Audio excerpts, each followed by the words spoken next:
Bonjour chers frères et sœurs dans le Seigneur, bonjour chers amis, vous qui me suivez de près ou de loin, je vous envoie mes bénédictions. Je vais intituler, n'est-ce pas, cette vidéo, le sujet que nous allons traiter, c'est juste en bref. Pourquoi en bref? Parce que je dois m'attaquer à plusieurs petits chapitres, petites choses qui dans la Bible ne se comprennent pas bien, des choses dont la Bible n'a pas fait mention en profondeur ou bien qu'il est passé tout à fait légèrement. Si vous prenez votre Bible, dans le livre de Genèse, le verset 37, le chapitre 37, pardon, et le verset 35, nous allons lire: tous ses fils et toutes ses filles vinrent pour le consoler, mais il ne voulut recevoir aucune consolation. Il disait: c'est en pleurant que je descendrai vers mon fils au séjour des morts, et il pleurait son fils. Il s'agit ici de l'attitude de Jacob après la vente de Joseph par ses frères aux Égyptiens. Ayant donc maintenant tué un agneau, ayant trempé ses vêtements dans le sang de cet agneau, il ramenait ses vêtements à son papa, Jacob, pour lui faire comprendre qu'il a été dévoré par une bête sauvage. C'est de ça donc que Jacob dit: je vais pleurer mon fils jusqu'à ma mort en descendant dans la tombe. Maintenant, ce qui attire mon attention, c'est que tous ses filles et toutes ses filles, qui sont ces filles?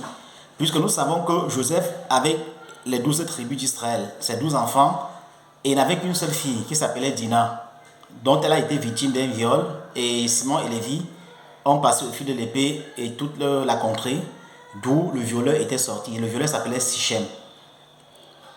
Bon, d'où viennent alors ces filles dont on nous parle à Bible et ces filles? Les chefs de tribu étaient au nombre de 12.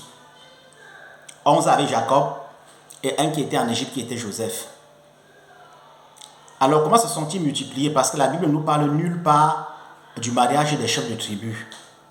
Nous savons seulement qu'ils sont descendus en Égypte au nombre de 70. Quant à ce qui concerne leur mariage, la Bible, n'est-ce pas, s'est complètement tue à propos de leur mariage.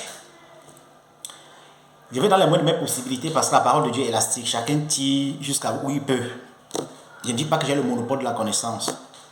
Mais en faisant des études approfondies et en faisant des recherches, voilà ce que j'ai pu comprendre.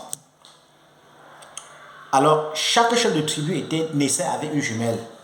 Et c'est avec cette jumelle qu'il faisait des enfants. Voilà comment le peuple d'Israël s'est multiplié avant de descendre en Égypte. C'est de ces filles-là ici que parle la Bible. Tous les fils et toutes ces filles. Ne me dites pas que non, c'est l'inceste. Ça ne pouvait pas se faire. À cette époque, le don de la Torah n'avait pas été encore présenté au peuple d'Israël par Hachem au Sinaï. Donc l'inceste à cette époque-là n'existait pas encore. Et Dieu même l'a permis pour que son peuple puisse se multiplier sans se faire assimiler. C'est pourquoi la Bible se tait carrément au propos du mariage des chefs de tribu. Mais chaque chef de tribu naissait avec une jumelle et chacune avec sa jumelle faisait des enfants. Et lorsque vous partez, lorsque vous lisez, par exemple, lorsque vous lisez dans le livre de Genèse au chapitre 46, vous allez, n'est-ce pas, à partir du verset 1, vous allez vous rendre compte que là, on nous détaille que voici les fils de Jacob, il descendait en Égypte avec ses fils. Voici les enfants de Simon, voici les enfants de Ruben. Mais on ne parle pas, on dit qu'il descendit avec ses fils et ses filles. Mais lorsqu'on va pour citer, on ne fait jamais allusion aux filles. À l'époque, les filles n'étaient pas comptées. Quand on comptait les descendants d'une tribu, on ne faisait pas allusion aux filles. On ne parlait pas des filles parce qu'on se disait que les filles étaient de passage et que les hommes, on les appelle les ben. Ben veut dire, n'est-ce pas, fils. Ça tire, n'est-ce pas, sa racine de béné, qui veut dire les bâtisseurs. Donc les filles sont conçues comme les bâtisseurs. Donc on ne comptait pas les femmes. Mais il avait des filles. Et ces filles étaient des jumelles de ces chefs de tribu. Vous allez vous rendre compte que pendant qu'on cite les fils de tel, arrivé sur le cas de Simon, dans le livre de Genèse 46, le verset 10, on vous dit qu'on cita Esaul, fils de la Cananéenne. Donc Simon, lui, avait dérogé à la règle. Il n'avait pas épousé une Cananéenne. La Cananéenne était sa concubine. Les autres enfants, il avait eu normalement avec sa jumelle. Mais en plus de ça, était parti, n'est-ce pas, s'allier à une Cananéenne avec qui il a eu un enfant qui s'appelle Saul. Si la Bible dit « Hey, Saul », il précise bien la fille de la Cananéenne, c'est qu'il a voulu ça, il a amené dans le peuple d'Israël une race étrangère, ce qui n'était pas permis, ce que Dieu n'avait pas voulu. Il s'est rebellé, Simon, il a pris quoi? La Cananéenne, il a fait un enfant qui s'appelait Saul. Donc, les enfants d'Israël n'ont pas eu d'assimilation. Ils ne sont pas assimilés à une autre race. C'est la raison pour laquelle ce peuple tient encore jusqu'aujourd'hui. Parce qu'il n'y a rien qui détruit une race, qui fait disparaître une race que l'assimilation. Même quand ils sont arrivés en Égypte, on les a pris, on les a mis à Goshen. Goshen était un territoire où on les avait réservés, c'était un coin abandonné. On les avait donné ça parce que c'était des bergers. Et les Égyptiens avaient en horreur les bergers, c'était les derniers de la société. Mais le fait de les considérer comme des derniers, le fait de les avoir écartés, le fait de les avoir mis à part a permis qu'ils restent entre eux, qu'il n'y ait pas d'infiltration, qu'il n'y ait pas, n'est-ce pas, de brassage de race et d'assimilation. Parce que s'il y avait eu cette brassage et cette assimilation, le peuple juif à la longue aurait disparu. Il n'y a rien qui fait disparaître une race que l'assimilation, le brassage, le mélange. À la fin, on ne sait plus qui est qui sort d'où, qui est qui. Non. Il s'est marié entre les juifs. C'est pourquoi cette race aujourd'hui a tenu. Ces races aujourd'hui restent encore. Il y a beaucoup de peuples qui ont disparu. Les Mésopotamiens, on ne sait plus ce qu'ils sont devenus.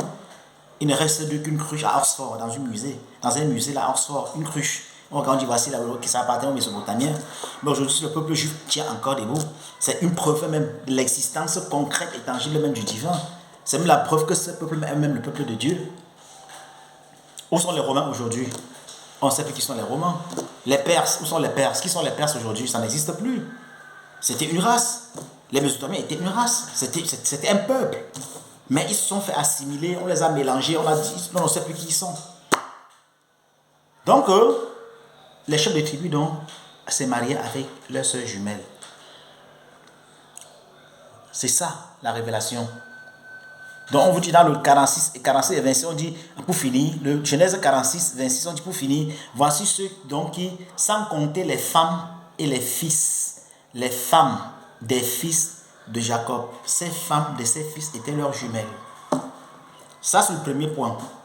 Le deuxième point concerne Joseph en Égypte. Joseph donc avait, qui était donc la femme de Joseph? Vous allez me dire que non, c'était Ashna, la fille de Potiphera. Ashna n'était pas la fille de Potiphera. Ce n'était pas sa fille. C'est comme vous prenez un enfant que vous avez pris peut-être à la mamelle, un petit enfant, il a peut-être 2-5 ans, vous l'amenez chez vous. L'enfant là travaille chez vous, À la fin, il est considéré comme votre fille. Personne ne l'a vu venir. On ne sait pas qui c'est. Quand on la voit chez vous dès 5 ans, quand elle a 18 ans, on va toujours dire que voilà la fille de telle. Mais ce n'est pas votre fille. Ashna n'était même pas son nom. Je vous en prie. Ashna n'était pas le nom de la fille de Potiphar. Ce n'était même pas d'abord sa fille. La fille là s'appelait Ashna. C'était la fille qui était née suite au viol qu'avait suivi Dina de la part de Sichem. De ce viol est né un enfant qui s'appelait Kédia. Maintenant, Simon et Lévi, après avoir assouvi leur vengeance pour le viol qu'a subi leur sœur, n'étaient pas satisfaits. Parce que toutes les fois qu'ils voyaient l'enfant qui était né de ce viol, c'est comme si on revenait, c'est comme si leur sœur subissait encore un autre viol. Qu'est-ce qu'il fallait faire? Ils projetaient donc des pensées meurtrières envers cette petite fille. Jacob ayant su ce que ces gens étaient en train de projeter contre Kédia, qu'est-ce qu'il a fait? Il a pris une amulette qui était chez lui, il l'a attachée à son cou, qui était comme un porte-bonheur. Il a pris cette fille, il est passé à cacher en brousse d'elle un buisson. Un ange de l'Éternel. Quand vous entendez parler d'un ange de l'Éternel, l'ange de l'Éternel, c'est quelqu'un que tu ne connais pas. Tu ne connais pas son nom. Il a vu l'enfant affamé et assoiffé. Il a pris cet enfant, il descendait en Égypte. C'était un Égyptien. Il a amené l'enfant en Égypte, il l'a confié à Potiphar. C'est pour cela que la fille a été appelée la fille de Potiphar. Mais non, c'était la petite fille de Jacob, la fille de Dina, qui était née de l'inceste, du viol de Sichem. L'enfant dont elle est née était le fruit d'un viol. Donc là-bas, il a grandi et quand Joseph est descendu en Égypte, Joseph travaillait comme servant dans la maison de Potiphar et Kédia aussi travaillait de sa part, en parenthèse Ashna, de sa part aussi comme servante. Dans la maison des grands, à l'époque, les femmes et les hommes ne devaient pas se croiser. Vous avez compris? Donc, il était au service de son maître. Et la servante était au service de la maîtresse de la maison. Ils ne se croisaient pas. Et à l'époque, on ne voyait pas la femme, le visage de la femme ne devait pas se faire découvrir. Quand on se présentait devant un homme, on devait être couvert. Il ne pouvait pas savoir qui était cette fille. Mais lorsqu'il a été nommé roi d'Égypte, après avoir interprété les rêves de Pharaon, il fallait bien lui trouver une femme. On fait sortir les déesses, les plus belles femmes. Et comme elle aussi était une belle femme, elle travaillait dans la maison d'un grand, il a aussi dit, ok, vas-y aussi te présenter. Elle s'est présentée. Et pendant qu'on était en train, chaque femme qui venait, il dansait devant Joseph et il lançait quelque chose qui portait son nom. Pour se faire reconnaître après si jamais elle est choisie. C'est comme chez nous. Au village, quand on faisait la danse traditionnelle, elle avait la queue de cheval. Dans le temps, si un homme lançait la queue de cheval vers une jeune fille, la jeune fille attrapait et ne lui remettait pas tout de suite. Ou bien s'il ne venait plus chercher la queue de cheval, c'était comme ça un signe pour dire que je viendrai plus tard chercher dans ta maison. C'était comme ça pour dire que je viendrai demander ta main à tes parents.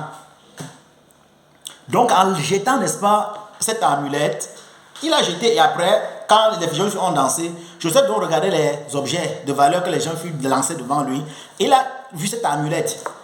Il a reconnu cette amulette. Il a dit que cette amulette, que si je connais ça, ça appartient à mon papa. Faites-moi venir la fille qui a cette amulette. Je veux voir cette fille. Lorsque Ashna est venue, elle s'est présentée à Joseph. Joseph l'a épousée. Joseph l'a épousée.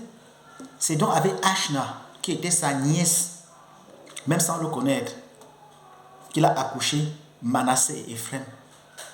Vous voyez jusqu'où Dieu n'avait pas voulu qu'il y ait même un tout petit peu d'assimilation dans le peuple juif. Joseph en Égypte, Kédia, donc en parenthèse Ashna, Ashna n'était pas son nom, il a dit Ashna parce que Shina veut dire buisson dans la langue hébraïque. Shina a la racine de buisson dans la langue hébraïque. Déjà, j'ai pris cet enfant derrière le buisson, je l'ai appelé Ashna. Tout de même comme Moïse, Moïse ce n'est pas le nom que Yaakov et Amram, qui étaient les parents de Moïse, lui ont donné. Non, Moshe c'est le nom qui a été donné par Badia, la fille de Pharaon, elle s'appelait Badia. Mot à mot signifie fille de Dieu. Qui entre parenthèses, c'était rien d'autre que la réincarnation d'Ève. Et Moïse était la réincarnation d'Abel. Donc, en sauvant Moïse des eaux, Ève était en train de sauver son fils Abel qui avait été tué par Caïn.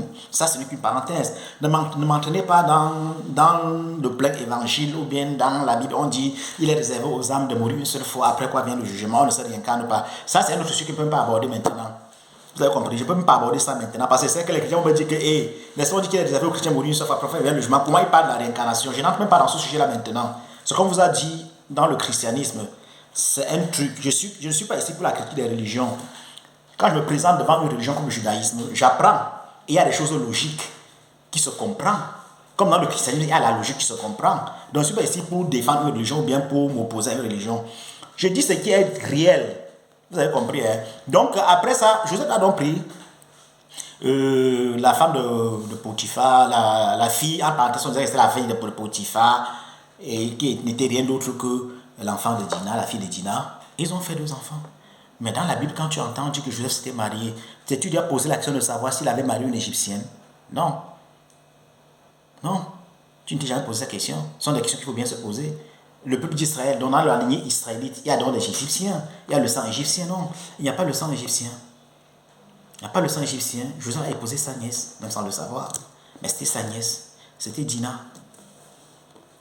C'était la fille de Dina, s'il vous plaît. Je me rectifie, me corrige. Excusez-moi. C'était la fille de Dina qui s'appelait Kédia, à qui l'ange de l'Éternel qui l'a emporté en Égypte a le nom de Ashna, disant je l'ai pris derrière le buisson, je vais l'appeler Ashna, du buisson. C'est ça la révélation. Il y en aura d'autres qui viendront. Parce que nous lisons et nous entrons en profondeur. Nous lisons et nous cherchons. Seigneur, révèle-nous ce que cela veut dire. Qui étaient les femmes des chefs de tribu. Parce que dans ta parole, on ne nous a pas mentionné qui étaient leurs femmes. Et le Seigneur révèle ses secrets à ceux qui les craignent. Bon dimanche à tous. Merci.